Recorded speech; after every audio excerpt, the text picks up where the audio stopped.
Téléspectateurs de la radio et télévision Tambara, vous pouvez désormais suivre votre chaîne de télévision préférée Tambara sur le satellite BadrSat 7, angle 26 degrés Est, fréquence 11010, polarisation verticale, symbole REC 27500.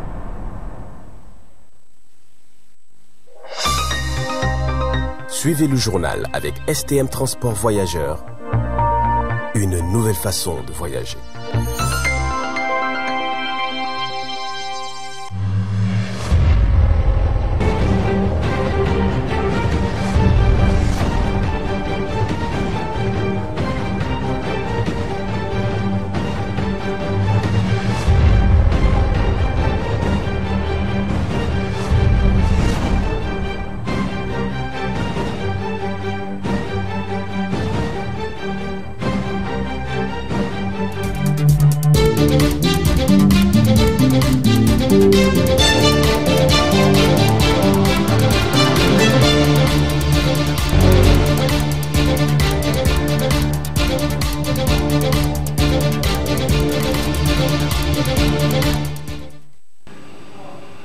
Bonsoir messieurs, dames, très ravi de vous retrouver pour ce 20h15 sur la voie et le miroir de la femme.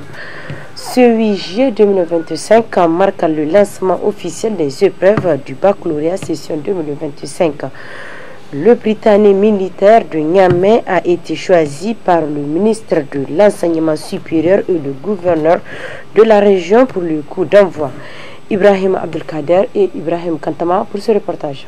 Ce 8 juillet, les épreuves du baccalauréat session 2025 ont été lancées au Britannique militaire de Niamey en présence du gouverneur de la région et du ministre de l'Enseignement supérieur. Cette cérémonie de lancement marque le début d'une période importante pour les élèves de terminale qui vont passer cet examen crucial pour leur avenir scolaire et professionnel. Ils sont au total 73 956 candidats, dont 32 334 femmes à affronter les épreuves de ce matin. Le gouverneur de la région de Niamey a souhaité une bonne chance aux candidats et a souligné l'importance de cet examen pour l'avenir du pays. Il a également appelé les élèves à rester calmes et concentrés pendant les épreuves.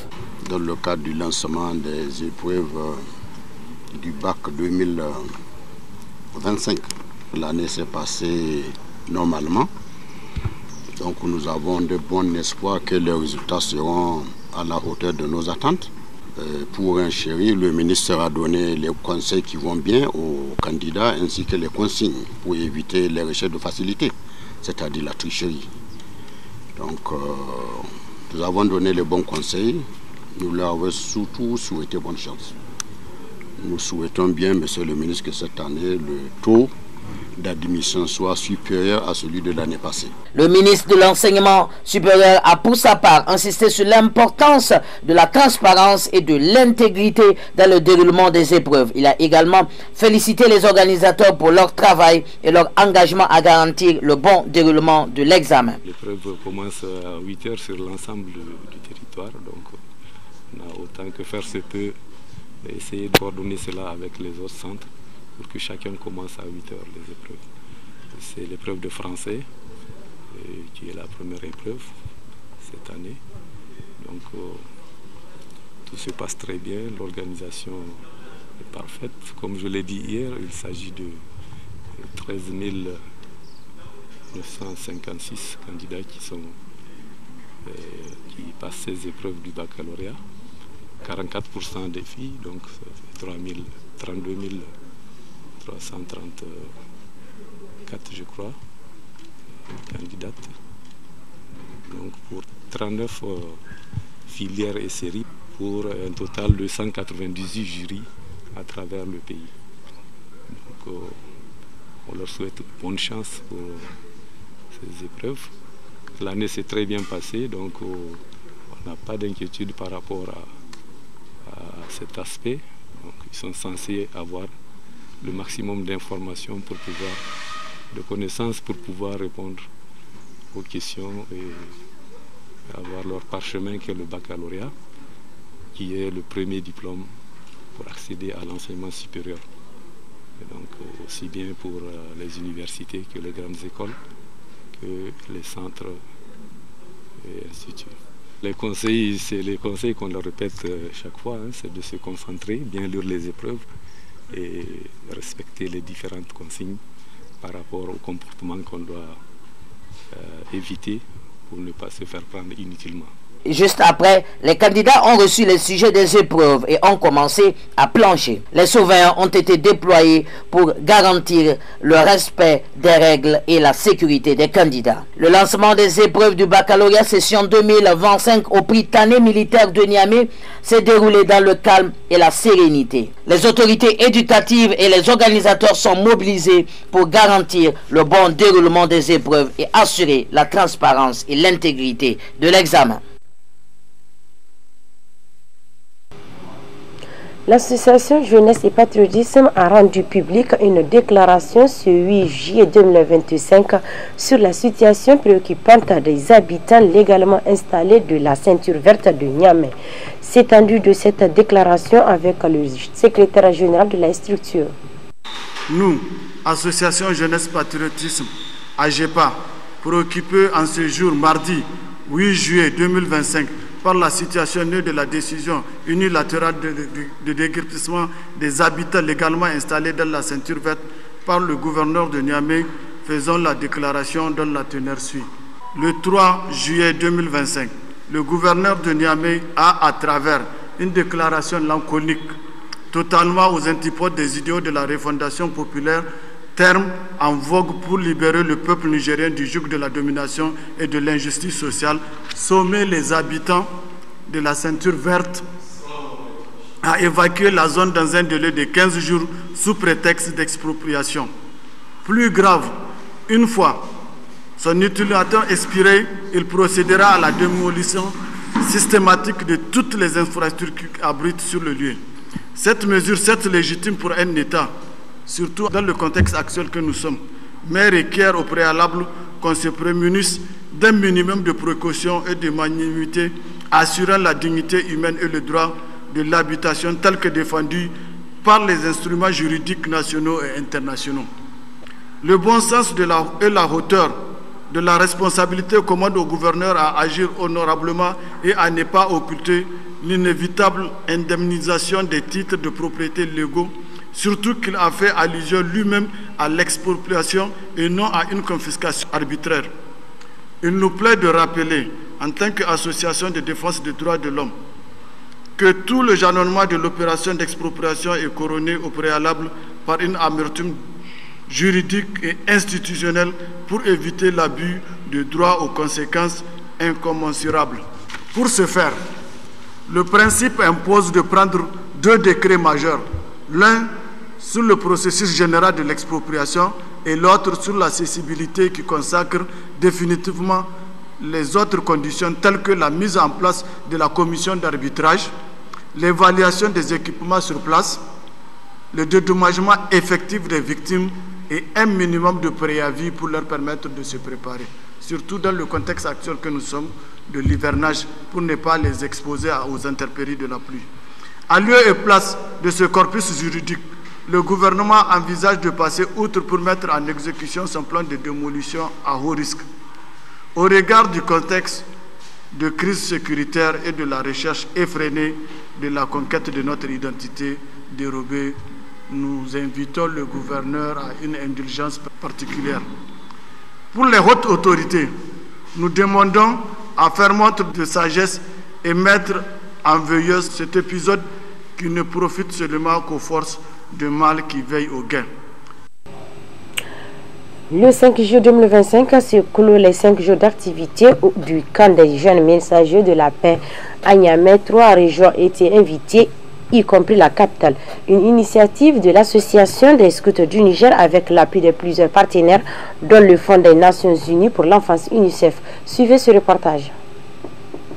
Le camp des jeunes messagers de la paix, organisé par l'Association des scouts du Niger avec l'appui de l'UNICEF, a pris fin ce 5 juillet 2025. Ce camp, placé sous le haut patronage de son Excellence M. Sidi Mohamed Al-Mahamoud, ministre de la Jeunesse et des Sports, a réuni des jeunes venus des différentes régions du Niger pour débattre sur le thème « Jeunesse et refondation ». Un rôle et responsabilité des jeunes dans la consolidation de la paix et la culture d'une citoyenneté responsable. La cérémonie de clôture a débuté par la prise de parole du commissaire général des scouts qui a salué les participants pour leur engagement et leur détermination. Il a également remercié l'UNICEF et RNA pour son appui et souligné l'importance de ce type d'initiative pour la promotion de la paix et de la citoyenneté responsable. De retour dans leurs régions respectives, nous osons espérer que ces jeunes messagers de la paix vont davantage accompagner leurs autorités respectives, les administrateurs délégués, les préfets et même le gouverneur à lutter efficacement contre l'insécurité qui met en mal notre pays, qui fait que des ressources qui sont censées être orientées pour les projets de jeunesse sont aujourd'hui utilisées pour acheter des armes pour défendre la patrie. Donc, je vous exhorte à redoubler d'efforts parce que des deux côtés, c'est les jeunes qui meurent.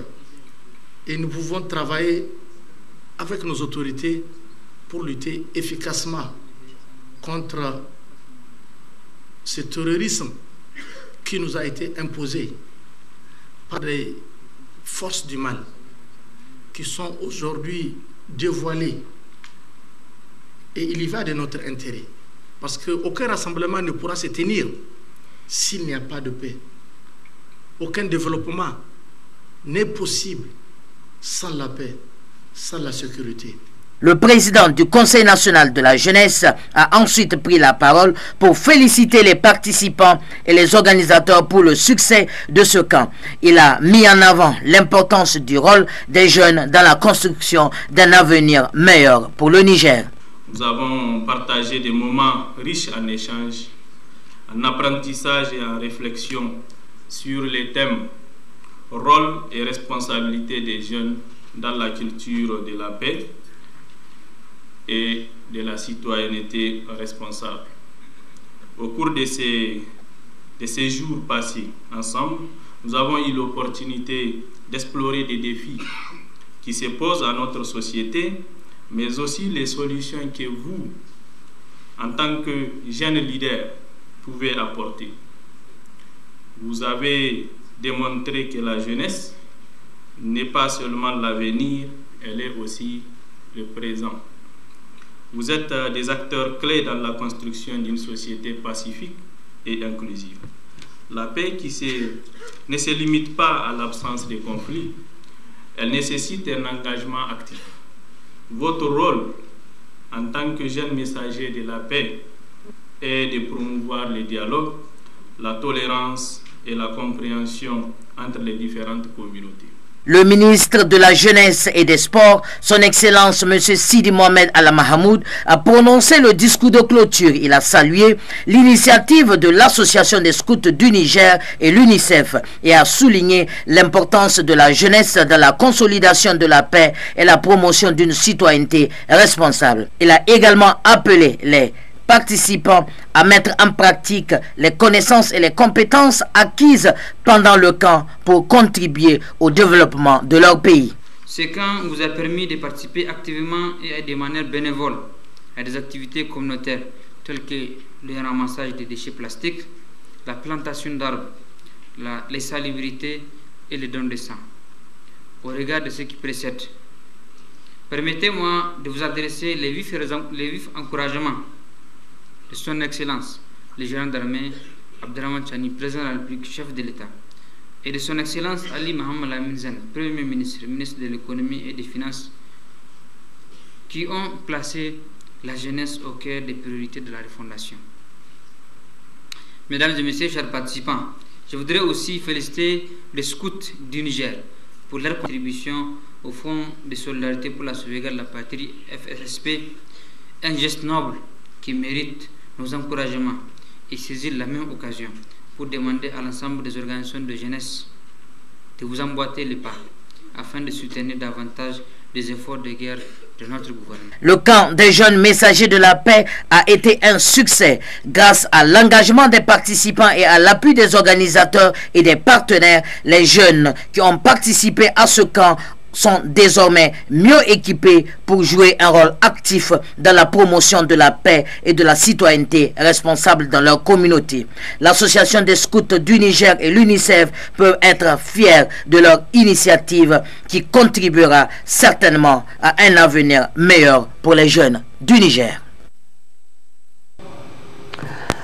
De plus, dans le cadre de l'UNICEF, l'État du Niger, avec la participation du Fonds des Nations Unies pour l'enfance UNICEF, avec l'appui financier des Suédois, ont lancé des initiatives visant à améliorer la santé et le bien-être des enfants et des familles dans la région de Zender. Département de Magaya, une descente de présence a été organisée pour un constat du travail qui a été effectué. Tambra TV vous propose un mini-documentaire de cette descente. Département de Magaya, localité située à 95 km de la ville de Zander, est confronté à une crise de malnutrition infantile aggravée par un manque d'accès d'eau potable. Les facteurs clés sont les maladies infectieuses, les mauvaises conditions d'hygiène, le manque d'eau potable et l'insuffisance des centres de santé. C'est pour venir à bout de ce problème que l'État du Niger, avec l'appui du Fonds des Nations Unies pour l'enfance UNICEF, avec le financement des Suédois, ont mis en place plusieurs stratégies. À Kouadégué-Sabois, village frontalier Niger-Nigeria, plusieurs forages d'eau potable ont été construits. Et pour ceux déjà existants et qui n'ont pas une meilleure qualité d'eau, c'est des comprimés dénommés Aquatab qui ont été distribués à la population. Un produit conçu pour rendre une eau qui a des impuretés propres et consommables, évitant ainsi l'épidémie de choléra qui s'est déclenchée en août 2024, on s'en souvient encore. Dans ce village, le problème de centre de santé se faisait également sentir. Le plus proche se trouve à une vingtaine de kilomètres, le centre de Danchao. Pour venir à bout de ce problème, l'État nigérien, toujours en appui avec l'UNICEF sous financement des Suédois, ont mis en place des relais ICCM dans le village, formés pour soulager la souffrance des populations, et même celle du Nigeria qui vient se faire consulter dû à la position géographique du village. Et parmi ces relais, celui que nous allons vous présenter se nomme Lawali Habibou, qui fait un travail remarquable dans le village. Il porte à lui seul plusieurs casquettes. Il joue un rôle crucial dans la promotion de la santé, le développement communautaire et l'engagement social au sein de sa communauté et même celle du pays voisin, le Nigeria. To sunana Lawali Habibu, ni relais communautaire ne anan Kouadégué-Sabois. Nakan kula da yara marasa lafiya kamar wanda suke da masassara cizon sabro, akwai tarin mura da kuma zawayi wanda bai yi tsanani ba. Bayan wannan aiki da nake akwai ayakuna da nake da yawa wanda in nace zan zana su sai dai in takaita saboda lokaci, saboda in ka dauki misali akwai harka ta wayar da kai takan duk irin yanayin da muka tsinci kanmu, inda harka ce ta isar da labari harkar lahiya a nan garin, ina kan yi iya kokari na in isar da shi ta fanni-fanni. Saboda haka kuma duk wani irin abu in dai sako ne da ya kamata a ji na harkar lahiya a nan garin, insha Allahu daga baki na za a ji shi. Abin da ya karbi wayar da kai ne akan abubuwan da za a yi, a'a wata annoba ce aka ji labarin ta higo, likitoci sai ga mana matakan da za a bi domin kare kai. Je me nomme Lawali Habibou. Je suis un des relais de Kouadégué-Sabois. Je prends en charge des maladies comme le paludisme, la diarrhée modérée et le rhume chez les enfants. À part tout ce que je viens de citer, je m'occupe également de la sensibilisation. Tout ce qui touche la santé de ma communauté, le message passe toujours par moi avant d'informer la population. Une grave épidémie de choléra avait secoué mon village et a provoqué la panique. J'étais parmi ceux dont les médecins ont pris contact pour transmettre des informations que j'ai véhiculées dans le village concernant l'hygiène, la propriété des lieux, la consommation d'une eau potable, surtout le lavage des mains avant et après avoir fini de manger. Les patients sont fréquents chez moi et viennent tous les jours. Il est très difficile pour moi d'avoir du repos. Et je réfère également presque tous les jours. Le nombre peut varier de 6 à 10, mais en saison pluvieuse, c'est en ce moment que je peux avoir au-delà de 30 patients par jour et 300 patients par mois. Je peux référer jusqu'à 30 ou plus pendant la saison pluvieuse. C'est une très belle initiative pour notre village et surtout que les médicaments sont gratuits. Avant, ce n'était pas le cas. Tout était payant et le déplacement faisait souffrir mes frères et sœurs du village. Un autre détail que j'ai oublié de vous préciser, je soigne même les personnes venant du Nigeria et sont de plus en plus nombreux. C'est eux que nous appelons les hors-zones. Ban samu bayarin da zan yi tiretan shi ko kuma wanda zan yi refere zuwa gaba gaskiya dan kowace rana. To yanzu kamar a lokacin nan irin yanzu da yake babu zazzabi sosai nakan iya samun yara 4, 5, 6, amma nan gaba inda mana ta faɗi zuwa gona ma aiki yake zamewa sai ka sami yaro 30 rana daya, saboda a wata sai in kai maka yaro 300 wanda yake kan mai pneumonia ne, kan mai palu, kan mai fever, duk abubuwa da ga sunan barkatai. Refere sai maka 30 yanzu ko komun karewa refere a wata daya iya na yara kankane kawai yan kasa da shekara 5 sai ma refere 8, 9, 10, 12 a yanzu. Gaskiya muna samun lambar yabo sosai dan gaskiya mutane da yawa suna jinjina mana dangane da wannan aikin. Wallahi dan mu uku nan da kake gani a ce an kara mana, ko ba kara mana uku ba ce an kara mana 2 ma. Kuma musamman ma kaga wannan maganin nan da ake badawa kyauta ne. Idan da babu wannan maganin sai ka bar aikinka ka dauki matarka ka kai ta zuwa likita. To wannan ya aka ce maka kurun an kawo sauki. Maganin nan in ka zo wurin mu kyauta ne. In abin ya fi karfin mu yaron ka daga shekara 5 abin da yake kasa maganin da za a mishi kyauta ne. Kaga wannan alhamdulillah gaskiya ba mu da wannan matsala a nan garin. Wanda suka zo daga Najeriya su ne Orzon, dan ko a rapor muna ware su. Wanda suka zo daga Najeriya dan yanzu in ban mance ba wannan watan da ya wuce a rapor da na cika na kai da nawa ne na kai da 78 na kai, wanda su dukkanin su yan Niger ne, sai akwai 16 wanda su kuma daga Najeriya suka zo. Shi yasa suka ce mana ware su. In kuma lokacin tsakar cuta ne idan na sami yaro kamar 230 zaka samu 45 sun zo daga Najeriya ne karbar wannan magani. Les bénéficiaires ont également tenu à s'exprimer. Mon fils avait une forte fièvre. Cela m'a fait très peur. À notre arrivée chez le relais, il l'a examiné et lui a donné des comprimés. Peu de temps après, mon enfant a retrouvé sa santé. Si c'était avant, j'allais parcourir plus de 20 km pour voir un médecin.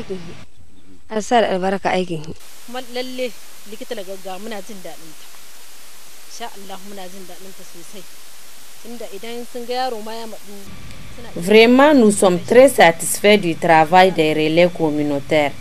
C'est des personnes que même s'ils n'arrivent pas à soigner, ils nous envoient au district de santé. Avant, c'était un calvaire total. Mais Dieu merci, maintenant, nous avons du temps à consacrer à notre famille.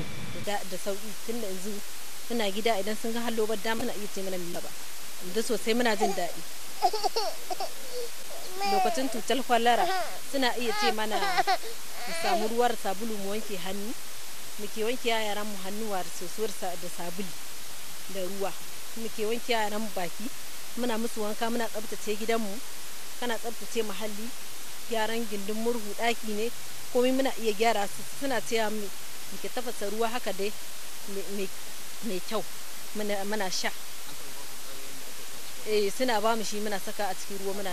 Nous avons fait également connaissance du chef du village totalement impliqué. Wannan rele suna da amfani yadda ya kamata, saboda da babu rele daga nan sai mun dauka mu kai dan ciwo. Wani a galabaice yake a amalance ko baburka ba a kai ya wahala. Yanzu da aka kawo larurori Allah ya kawo mana sauki, kun kawo mana saukin ta. Saboda yanzu dai a nan garin kan a ce an sami yaro larura ta sa an ɗauke shi kai wani guri, kai abin ya yi ƙarfi da yawa.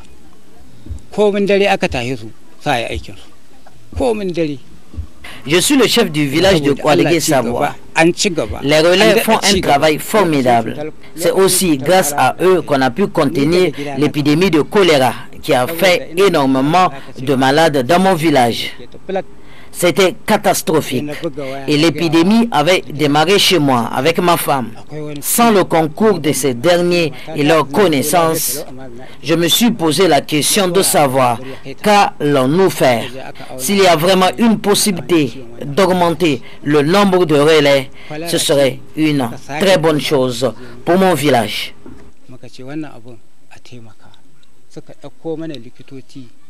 Suka ce a yare wannan gurin a yi inda za su zamna. Muka tashi da jama'ar gari aka yi gwanin kwanci a lokacin nan aka kawo na runharin halwa muka yi kewaye. Aka kawo likitoci tukun suka kawo wannan runhuna aka girka aka kama magani.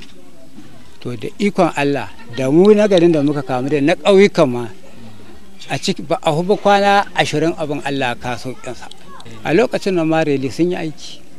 Tunda duk aikin nan da ake tare da su muke yi kuma suna bi sau da ƙafa suna bi guri suna faɗakarwa da mutane ku je ku kai mutanen ku wanda ba su da lafiya kuma gida suke bi in sun ga mutum ko yayi wani zawo ko yayi wani abu su ce a ɗauke shi a kai shi likita haka nan aka yi ta yi hal Allah.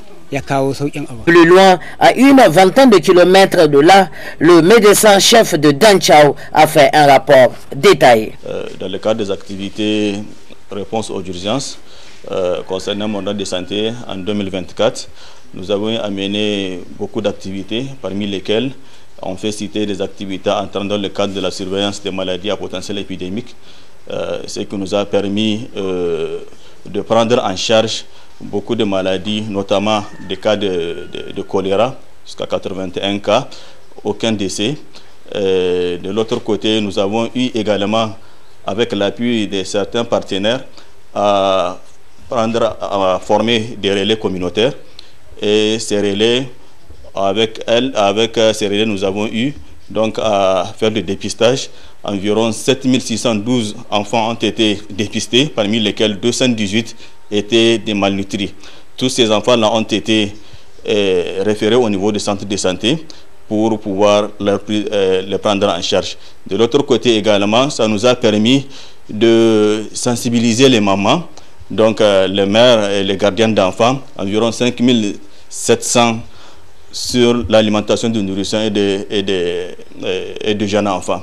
Donc ces activités, de façon conjuguée, nous ont permis véritablement de contenir les maladies à cette époque, et ça nous a permis également de renforcer le suivi, en tout cas nutritionnel des enfants, ce qui a permis véritablement de stabiliser la situation malgré, comme je l'ai dit, les différentes urgences du moment par lien avec la situation sanitaire au niveau de l'aire de santé. L'initiative de l'État du Niger, avec l'appui de ses partenaires tels que l'UNICEF sous financement des Suédois, est une étape importante pour résoudre les problèmes de malnutrition, d'accès d'eau potable et de santé dans la région de Magaya. La mise en place des relais communautaires est une stratégie efficace pour alléger la souffrance des populations et améliorer leur qualité de vie. Cette initiative montre l'engagement de l'État du Niger et ses partenaires à œuvrer pour le bien-être des populations, en particulier les plus vulnérables, et ont eu un impact positif durable sur la vie des communautés de Magaria. En 2024, c'était au cours du mois d'août, nous avons bénéficié d'un financement de l'UNICEF pour répondre à certaines urgences au niveau de certaines de nos communes. Entre autres, il y a 3 communes sur les 7. Et cette activité, vraiment, c'était une activité carrément communautaire. Il s'agit du dépistage de masse de la malnutrition, actif plutôt de la malnutrition, mais aussi la sensibilisation des mères sur l'allaitement maternel exclusif, l'hygiène de l'eau, l'hygiène de main et vraiment purement des activités de communication. Au cours de cette période, et sur ce financement, nous sommes partis pratiquement sur près de 9 CSI qui sont dans ces communes, entre autres la commune de Danchio, la commune de Ouacha et la commune de Yekwa. Magaria, comme vous le savez, c'est 1 million d'habitants, c'est 55% de couverture sanitaire, ce qui veut dire que les 45% de la population de ce million-là sont au-delà de 5 km de formation sanitaire. Ce qui fait que souvent, même quand les enfants tombent malades et quand la malnutrition s'annonce, les mamans ont des difficultés pour les amener. Mais avec la communication, la sensibilisation de ce réseau des relais toujours appuyé par l'UNICEF, vraiment nous avons pu un peu contrecarrer. Pour la pérennité, c'est des relais que nous avons engagés qui sont dans la communauté et qui ont été formés. Donc du coup, en les formant, c'est des compétences locales que nous avons. Et c'est des gens qui, en dehors de tout financement, pourront continuer encore à mener cette activité, ne serait-ce qu'à orienter les mamans vers les formations sanitaires avec leurs enfants. Il est essentiel que ce type d'initiative soit poursuivi et renforcé pour garantir un avenir meilleur pour les populations du Niger. La collaboration entre États, les partenaires internationaux et les communautés locales est clé pour relever les défis de développement et améliorer la qualité de vie des populations nigériennes. Messieurs, dames, c'est ici que se referme ce 20h15 sur la voie et le miroir de la femme. Nous profitons de cette occasion pour souhaiter à tous les candidats du baccalauréat session 2025 bonne chance et bonne suite pour ces épreuves.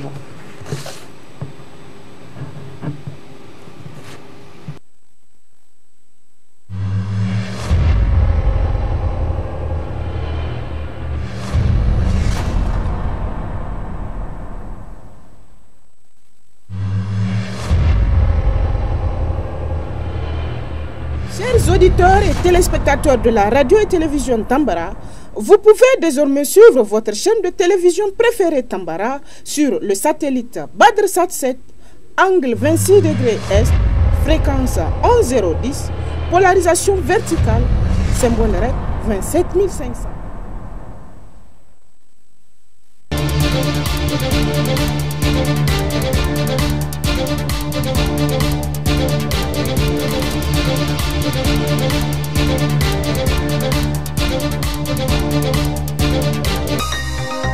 Ce journal vous a été présenté par STM Transport Voyageurs. Une nouvelle façon de voyager.